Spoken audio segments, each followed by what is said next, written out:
বাস্তবতায় আসি, শুধুমাত্র 2026 সালে বাংলাদেশে এই পর্যন্ত খুন হয়েছে 464 জন। 464 জন শুধুমাত্র 2026 সালে। ধর্ষণ হয়েছে 666টা। ধর্ষণ মামলায় গ্রেপ্তার হয়েছেন 530 জন।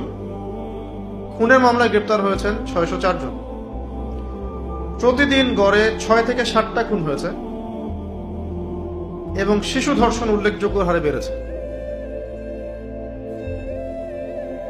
বাংলাদেশের পুলিশের প্রকাশিত পরিসংখ্যান অনুযায়ী অপরাধের বৃদ্ধির হার: চুরি বেড়েছে 12%, অপহরণ বেড়েছে 71%, ছিনতাই বেড়েছে 37%, ডাকাতি 43%। মোট মামলা হয়েছে এই 2026 সালে 1,81,737টা। খুন ইন টোটাল 3,786টা। সবচেয়ে উদ্বেগজনক বৃদ্ধি হচ্ছে অপহরণ, ধর্ষণ, চাঁদাবাজি, ডাকাতি এবং ছিনতাই। শুধুমাত্র ঢাকায় 107টা খুন, সারা দেশে 854টা।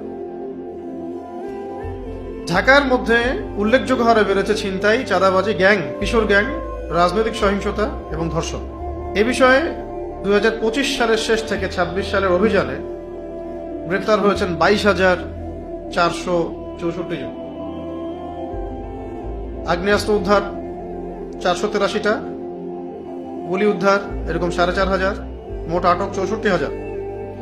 আর অনেক তথ্য আছে, এগুলো বলা আপনাদের কাছে উদ্দেশ্য না, এগুলো বের করতেই থাকা যাবে। বলা উদ্দেশ্য হচ্ছে যে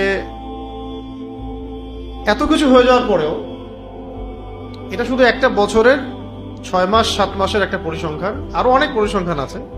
এত কিছুর পরেও আমাদের কাছে মনে হয় যে আমরা খুবই উন্নত আধুনিক একটা সভ্যতায় বসবাস করছি এবং নবী সাল্লাল্লাহু আলাইহি ওয়াসাল্লাম এবং সাহাবীদের যুগটা ছিল মধ্যযুগ, বর্বরতার যুগ, নাউযু বিল্লাহি মিন যালিক। এবং আমরা এখন আছি খুব আধুনিক একটা যুগ, উন্নত সভ্যতায়।